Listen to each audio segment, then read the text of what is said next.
sada sahay. Om Namah Shivaya. Guruji sada sahay. Dear Sangatji, Guruji has lovingly advised us to listen to each satsang in its entirety, from the beginning to the end, as each satsang has the potential to answer our doubts and queries in its own unique way. The blessings of Guruji are shared between both the reader and the listener. So therefore, let us make time and listen with devotion and an open heart. Shukrana Guruji. Jai Guruji. Om Namah Shivaya. Shivji Sada Sahai. Om Namah Shivaya. Guruji Sada Sahai. Light of Divinity, page 27. A girl grows up under Guruji. Gurur Brahma, Gurur Vishnu, Gurur Devo Maheshwara, Gurur Sakshat Par Brahma, Tasmai Shri Guru Ve Namaha. The Guru is Brahma, Vishnu, and the Lord of the Lords. The Guru is the living God. I prostrate myself before the Guru. My faith in God's kindness and His love for mankind had always been shaky till I met Him in flesh and blood in the form of Guruji. Explaining Guruji's grace in words is a Herculean task. Just as our prayers are answered by Guruji, similarly Guruji's satsangs bless the speaker and the listener and lead to bliss. I have heard that God gives us rewards and punishments according to our karma, but I have seen Guruji burning our ill deeds in the heat of his divine fire to give us a better and more comfortable life than we would have had if we had not come to his holy feet. The first time I had Guruji's darshan, I was in class 11. Though I had been born in Punjab, we lived in Noida, and my acquaintance with Punjabi was non-existent. Therefore, I could not understand anything, be it Shabads or Guruji's words. Even then, my answer to any query on my first experience invariably reflects how great I felt after that visit. This was followed by many fascinating experiences, which helped ground my belief in Guruji.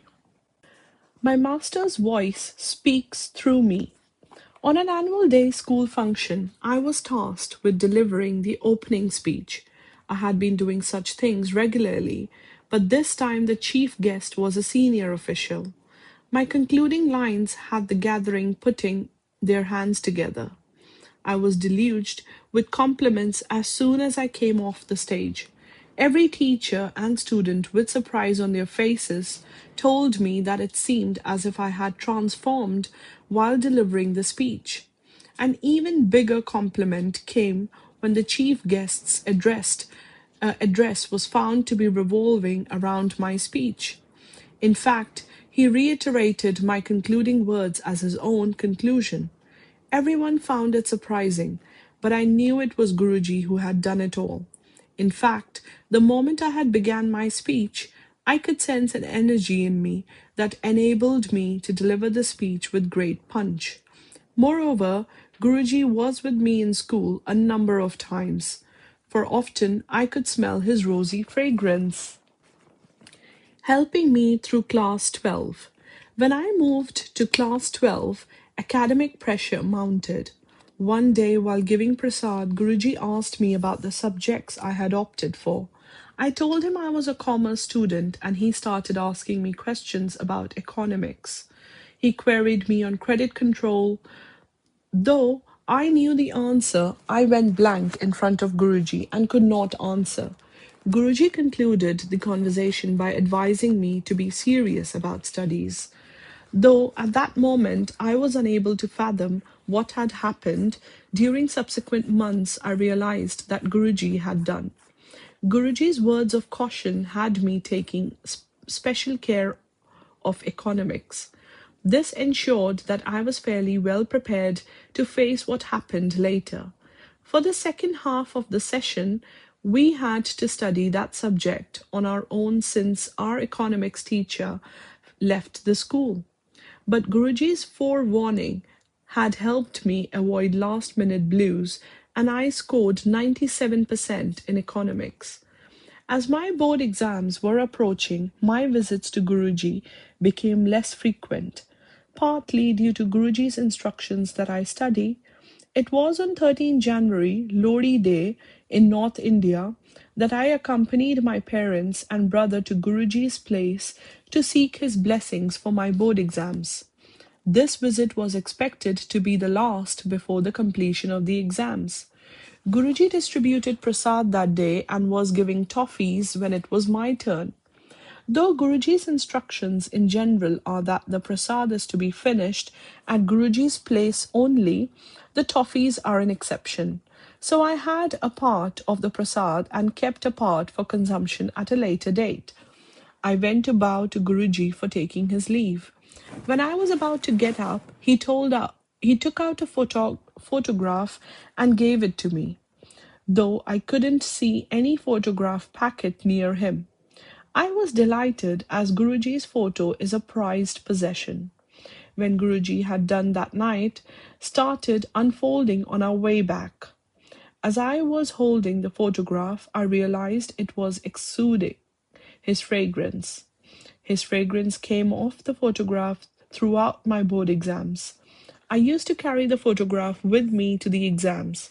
After the last exam, the moment I returned home, the fragrance disappeared, as though Guruji had blessed the photograph especially to take care of exams. When we reached back home that night, I counted the number of toffees left. I found that I had 12 toffees, which made it a couple of toffees for each of the 6 papers. With toffees as prasad and Guruji's photograph and fragrance with me throughout all the papers, I ended up scoring very good marks and gaining admission in one of the top colleges of Delhi University. Love, an ice cream and the best birthday ever. Guruji, along with a few devotees, decided to go to a hotel in Gurgaon and asked me to join in.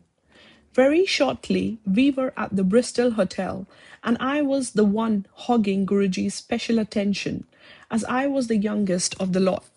Guruji walked briskly round the terrace of the hotel, settled down and ordered cold drinks for the Sangat. We had a great time, since the cold drinks were accompanied by snacks and followed by ice cream.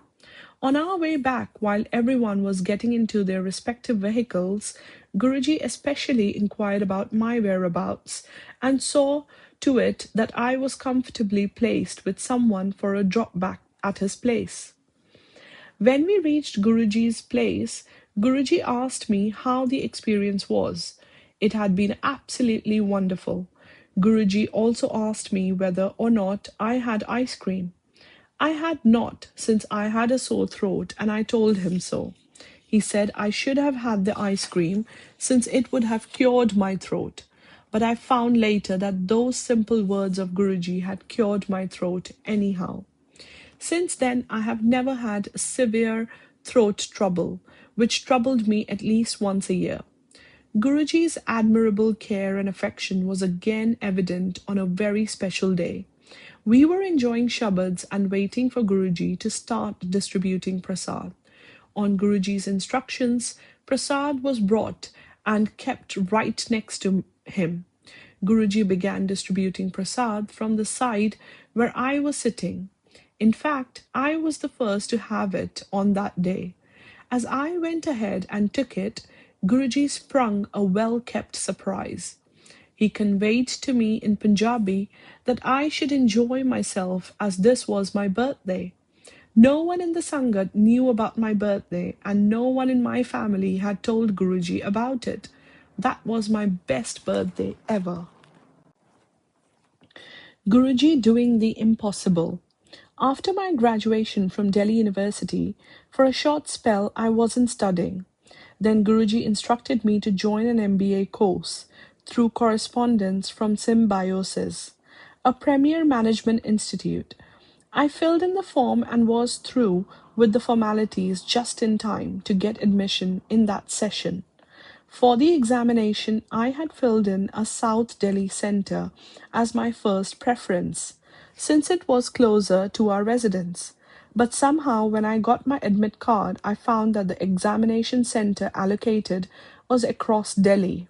My father tried to get the center changed, but we received communication from the Pune headquarters of the college that a center once allocated could not be changed.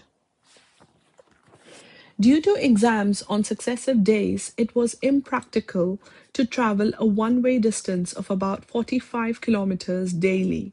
So I had to plan a stay at my grandparents' place 10 to 15 kilometers from the center.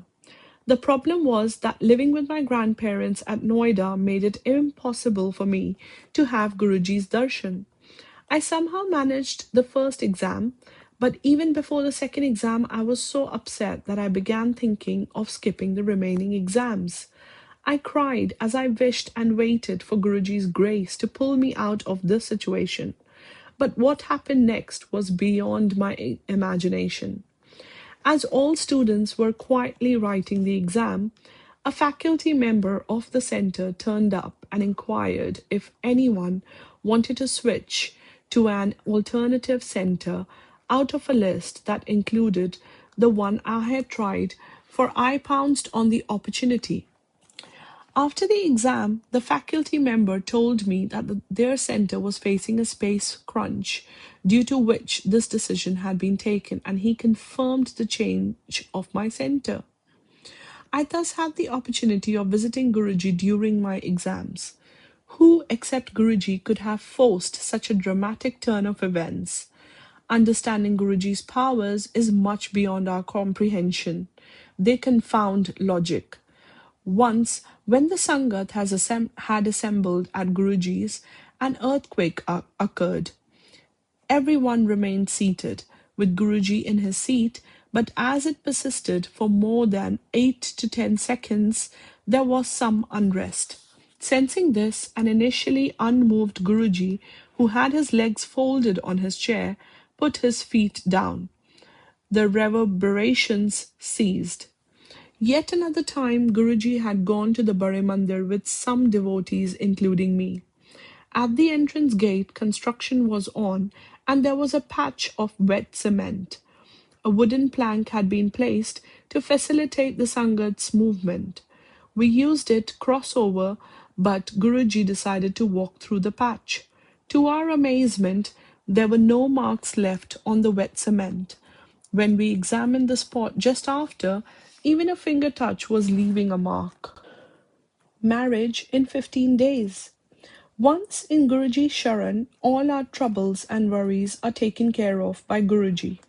Since our knowledge is limited to experiences we carry forward and the situation we face in the present, our understanding of our needs is limited. On the contrary, Guruji knows of our future needs and in fact makes provision for their fulfillment. Guruji had decided when I was to get married and in fact had communicated the same to my mother about 6 years in advance. But the wedding took place at an unimaginable pace.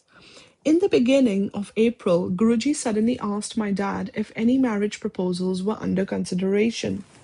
Dad told Guruji that though our relative had mentioned a proposal, we had not heeded it, since we were not seriously thinking about my marriage. Guruji asked Dad to go ahead and consider it with more seriousness. Dad thus reverted it to the family. The groom-to-be was posted in Sweden and was expected in India on April 16th for a month's annual vacation. It was decided that both the families would meet on 17th April. On 17th April, when we met for the first time, in a couple of hours the mood turned festive. All the arrangements were done then, and there we had our ring ceremony immediately, on our very first meeting. Within a couple of days, the marriage date was also decided, the 30th of the same month. The arrangements were made on a war footing, and I got married on 30th April. Though Guruji was physically not present at the marriage, Guruji's grace was evident in every bit of whatever happened that night. Everyone present there could not stop appreciating the decoration, ambience, food. Each and every aspect distinctly reflected Guruji's grace. Meeting Guruji at Eiffel Tower. My husband was booked to return to Sweden by the middle of May, as he had to join office, but arranging for my passport and visa in 15 days was impossible. An application was made as soon as possible, but the Swedish embassy told us that all visa applications had to go to Sweden for approval, and only then could they grant a visa. So Sushil, my husband, had to leave alone at postponing his program was not possible. In Sweden, he also visited the embassy to get the case expedited. A month passed by. It was in the first week of June that we felt I might get the visa in a week. We got an air ticket booked for the 16th night, and the countdown started. It went to the wire. On 16th June, our visit to the embassy looked like going in vain. They said the visa was not available. I was disappointed since it meant a delay of at least a week. I communicated this to Dad, but decided to give it another shot. Miraculously, the officer handed over the visa to us in a couple of hours. Delighted, I called up Dad to break the news. He was surprisingly not surprised. Dad later told me Guruji had already told him about my visa sanction 15 to 20 minutes before my call. I realized that without Guruji's intervention, getting the visa on that day was impossible. Guruji is an endless source of love and possesses ultimate powers. He is not bound by physical barriers. He can seamlessly see the past, present, and future and transverse any distance at his disciples' call. In Sweden, my husband and I planned a visit to Paris over a weekend. When we were at the Eiffel Tower, first floor, I was overjoyed as I felt Guruji's strong fragrance. During my very next phone call with Dad, I was told Guruji was asking about me the other day. Dad told me the date and time of this conversation with Guruji. Some calculation revealed that when Guruji had asked Dad of my whereabouts, I had smelled his fragrance at the first floor of the Eiffel Tower. An account of my experiences with Guruji is akin to a dumb woman trying to explain the taste of a sweet. No words can articulate who he is and what he means to me. I would just request Guruji to hold our hand always, as he has done through these golden years of our association with him. It is said that Paras, philosopher's stone, converts iron to gold on mere contact, but Guruji can convert a useless stone into a diamond. Only total faith and devotion are required.